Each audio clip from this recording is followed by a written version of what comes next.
Hello everyone, welcome to Deepak Yadav IAS academy. तो guys आज है तारीख 7 अक्टूबर 2020 और आज के दिन फाइनली सुप्रीम कोर्ट का फैसला आ चुका है शाहीन बाग प्रोटेस्ट के ऊपर। अब ये शाहीन बाग प्रोटेस्ट क्या है इस वीडियो में आपको बताऊंगा। ये प्रोटेस्ट क्यों हो रहा था इसके ऊपर भी बात करेंगे और आखिरकार जो ये प्रोटेस्ट है ये केस सुप्रीम कोर्ट तक कैसे पहुंचा इसके बारे में भी हम बात करेंगे। यानी इस वीडियो में आपको सारी बातें जानने को मिलेंगी, तो इस वीडियो को एंड तक देखना, आपको बहुत कुछ सीखने को मिलने वाला है। ओके, आगे बढ़ते हैं। तो स्टार्ट करते हैं। सबसे पहले आप लोग यहाँ पे देखोगे ये जो प्रोटेस्ट की वहां से एक पिक्चर ली गई है। ये इस प्रोटेस्ट में आप लोगों को ये दिख रहा होगा कि ये विमेंस के द्वारा करा जा रहा था। तो विमेंस यहाँ पे ये प्रोटेस्ट कर रही थी ज्यादातर, और जो एज थी विमेन की 50 साल, 60 साल, 70 साल की विमेन जो है इसको ये प्रोटेस्ट कर रही थी। ओके, प्रोटेस्ट बेसिकली था किस चीज के ऊपर आप लोगों को पता ही होगा। मेनली सिटीजनशिप अमेंडमेंट एक्ट को लेकर यहाँ पे प्रोटेस्ट करा जा रहा था। सिटीजनशिप अमेंडमेंट एक्ट क्या होता है ये मुझे आप लोगों को बताने की जरूरत नहीं पड़ेगी, आई होप सभी लोगों को पता होगा। तो इसको लेकर ये प्रोटेस्ट हुआ, काफी ज्यादा प्रोटेस्ट हुआ। और आपको याद होगा ये पिछले साल यानी कि दिसंबर 2019, पिछले साल दिसंबर 2019 में ये प्रोटेस्ट स्टार्ट हुआ था। फिर उसके बाद ये 2020 में मार्च तक प्रोटेस्ट हुआ। ये मार्च तक प्रोटेस्ट हुआ और आपको पता होगा ये प्रोटेस्ट रुका कैसे, क्योंकि कोरोना वायरस आया। कोरोना वायरस के बाद जो है लॉकडाउन लग गया। लॉकडाउन के बाद पुलिस वालों ने जैसे तैसे यहाँ पे इस प्रोटेस्ट को हटवा दिया, खत्म करवाया। तो अभी तक यहाँ पे आप देखोगे शांति है, कोई प्रोटेस्ट नहीं हो रहा है। लेकिन यहाँ पे ये केस पहले ही फरवरी में सुप्रीम कोर्ट तक पहुंच चुका था। तो फाइनली आज जो है डिसीजन आ चुका है, तो इसके ऊपर मैं आपके लिए यहाँ पे वीडियो बना रहा हूँ। डिसीजन में क्या क्या बोला गया, सुप्रीम कोर्ट के द्वारा क्या क्या वर्डिंग्स बोली गई, मैं आपको सारी चीजें डिटेल में बताऊंगा।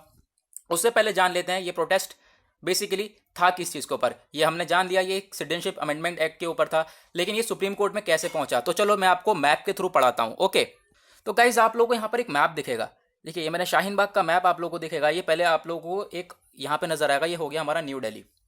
ठीक है, ये हो गया हमारा न्यू दिल्ली। ओके, यहाँ पे आप लोगों को शाहीन बाग दिखेगा, लेकिन थोड़ा सा और इधर आओगे, न्यू दिल्ली से थोड़ा सा और इधर आओगे तो यहाँ पे आ गया हमारा ग्रेटर नोएडा। ठीक है, ग्रेटर नोएडा आ गया, और नोएडा से थोड़ा सा इधर आओगे तो हमारा यहाँ पर नोएडा भी आ गया। नोएडा से इधर आओगे तो ये नोएडा आ गया, यानी कि ये हमारा न्यू दिल्ली। न्यू दिल्ली से बाद यहाँ पे आओगे नोएडा, नोएडा के बाद क्या आएगा, ग्रेटर नोएडा।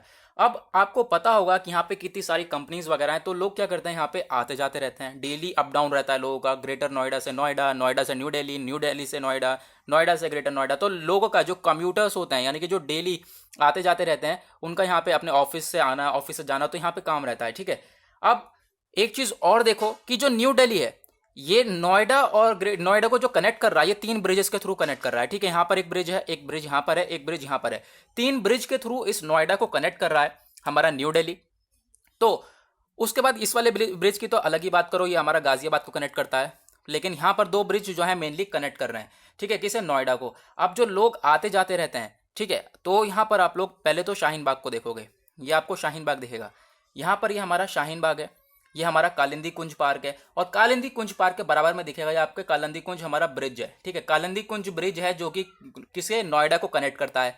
अब जो लोग हैं नोएडा वाले, अगर उन्हें यहाँ की साइड आना है, किसी की कंपनीज वगैरह यहाँ पे होंगी, अगर उन्हें काम करना है, तो वो नोएडा वाले जो क्या करते हैं, इस ब्रिज के थ्रू आते हैं, इस पुल के थ्रू यहाँ पे आते हैं। अब क्या चल रहा है, यहाँ पे प्रोटेस्ट चल रहा है। अब प्रोटेस्ट चल रहा है कहाँ पे, शाहीन बाग में। तो ये जो रोड है, ये रोड जो है पूरी तरह से ब्लॉक कर दी गई। ठीक है, पूरी तरह से ब्लॉक कर दी गई थी, जैसे मैंने यहाँ पे बना दिया, समझ लो यहाँ पे प्रोटेस्ट हो रहा है, ब्लॉक कर दी गई। तो ये जो ब्रिज है ये काफी टाइम तक बंद रहा, ये ब्रिज पूरी तरह से बंद रहा। यहाँ पे कोई आ नहीं जा रहा, आया नहीं जा रहा था। ठीक है, आ भी नहीं रहा था, जा भी नहीं रहा था। तो फिर ये पूरी तरह से ब्लॉक था। उसके बाद आप लोग यहाँ पे देखोगे हमारे, अब मैंने बताया था आपको एक ब्रिज यहाँ पे भी है, एक ब्रिज की कनेक्टिविटी हमारे इधर से भी है। लेकिन अगर आप लोग देखोगे कि अगर यहाँ से कोई पर्सन आता है हमारा नोएडा से, इधर आएगा इस ब्रिज से, मतलब इस ब्रिज से उसका शॉर्ट पड़ेगा, और इधर से जाएगा तो इस ब्रिज से उसे लॉन्ग पड़ेगा।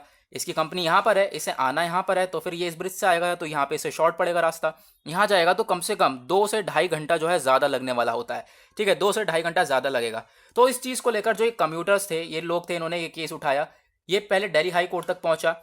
दिल्ली हाई कोर्ट के बाद ये जो केस है, आप लोगों को ध्यान होगा, फिर दिल्ली हाई कोर्ट के बाद जो है ये सुप्रीम कोर्ट तक पहुंचा केस, और फाइनली जो है सुप्रीम कोर्ट का जो है डिसीजन आ जा चुका है। अभी आपको समझ में आ गया होगा ये केस किस चीज़ के बारे में। रोड्स को ब्लॉक कर दिया गया। रोड्स को ब्लॉक करने के बाद जो है जो लोग आने जाने में लोगों को परेशानी हो रही थी, फिर उनके द्वारा ये केस उठाया गया। अब यहाँ पे क्या बोला है सुप्रीम कोर्ट ने, चलो उसके ऊपर बात करते हैं। यहाँ पर मैं समझाऊंगा आप लोगों को। देखो, सुप्रीम कोर्ट ने 2 बातें रखी, right to protest, right to protest versus right to mobility.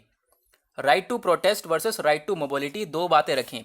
सबसे पहले सुप्रीम कोर्ट ने बोला कि भाई देखो, आपको भी पता होगा हमारे संविधान में है कि जो हम नागरिक हैं, भारतीय नागरिक, हमारे पास राइट है, हमारे पास हक है कि हम प्रोटेस्ट कर सकते हैं, लेकिन कैसे करेंगे वो अभी आगे बताऊंगा। फिलहाल जो बात क्या करी गई यहाँ पे बताते हैं। जो पब्लिक प्लेसेस हैं, यहाँ पे सुप्रीम कोर्ट के द्वारा बोला गया पब्लिक प्लेसेस पे प्रोटेस्ट नहीं होगा, पब्लिक प्लेसेस पे प्रोटेस्ट नहीं होगा, चाहे वो शाहीन बाग हो चाहे वो कोई और सी जगह हो, पब्लिक प्लेसेस पे प्रोटेस्ट नहीं होगा। दूसरी चीज क्या बोली, जो एडमिनिस्ट्रेशन है, जो हमारा प्रशासन है, अगर ये कोई प्रोटेस्ट हो रहा है तो ये उनका काम है उस प्रोटेस्ट को वहां से लोगों को हटाया जाए, अपने कोर्ट वगैरह का इंतजार ना करें। क्या करें, ये प्रशासन का काम है, एडमिनिस्ट्रेशन का काम है कि जो प्रोटेस्ट हो रहा है वहां से लोगों को हटाया जाए। दूसरी बात ये बोली गई।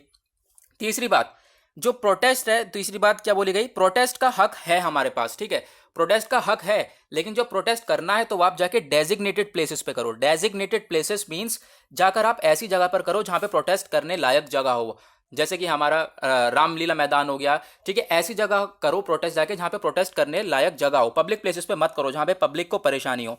ओके, उसके बाद नेक्स्ट बात क्या बोली गई, नेक्स्ट बात यहां पर यह बोली गई कि कोई सिंगल पर्सन या फिर जो ग्रुप ऑफ पर्सन है उसके पास कोई हक नहीं है कि वो पब्लिक प्लेसेस को ब्लॉक करे, क्योंकि अभी यहां पर जो हमारा ब्रिज है उसको ब्लॉक कर लिया गया था। तो यहां पे बोला गया कि कोई पर्सन यहां पर उसके पास हक नहीं है या फिर ग्रुप ऑफ पर्सन के पास कि वो पब्लिक प्लेसेस को ब्लॉक करे। उसके बाद सुप्रीम कोर्ट ने यह भी बोला कि सुप्रीम कोर्ट ने बोला कि यार हमारे पास हक है, हमारे पास राइट है प्रोटेस्ट करने का, बट आपको याद होगा अगर आपने राइट टू प्रोटेस्ट के बारे में पढ़ा है, उसमें एक वर्ड है पीसफुल। आपको हक है प्रोटेस्ट करने का, लेकिन आप शांति से प्रोटेस्ट करो, peaceful protest. Okay, peaceful word बहुत ज्यादा इंपॉर्टेंट है। हमारे पास राइट टू प्रोटेस्ट है, बट हम लोगों को क्या करना है, पीसफुल प्रोटेस्ट करना है, ठीक है। और एट द लास्ट क्या बोला सुप्रीम कोर्ट ने, right to protect was a fundamental right, right to protest was a fundamental right. जो राइट टू प्रोटेस्ट है ये हमारा एक फंडामेंटल राइट है, लेकिन इसके साथ साथ अभी हम लोगों को क्या देखना है, रीजनेबल रिस्ट्रिक्शंस इसके ऊपर है। रीजनेबल रिस्ट्रिक्शंस यानी कि पब्लिक प्लेसेस पे इस तरीके से जो है प्रोटेस्ट वगैरह नहीं कंडक्ट कराया जाएगा। ओके, तो यहाँ पे ये था हमारा पूरा का फाइनल डिसीजन सुप्रीम कोर्ट का। आई होप आप लोगों को समझ में आ गया होगा। समझ में आ गया होगा तो एक लाइक जरूर बनता है, एक लाइक जरूर कर देना और चैनल सब्सक्राइब कर लेना। आगे बढ़ते हैं, आगे क्या बढ़ते हैं, यहाँ पे हमारा हो गया पूरा किस्सा खत्म। मिलेंगे आप लोगों से कल, आज के लिए बाय बाय।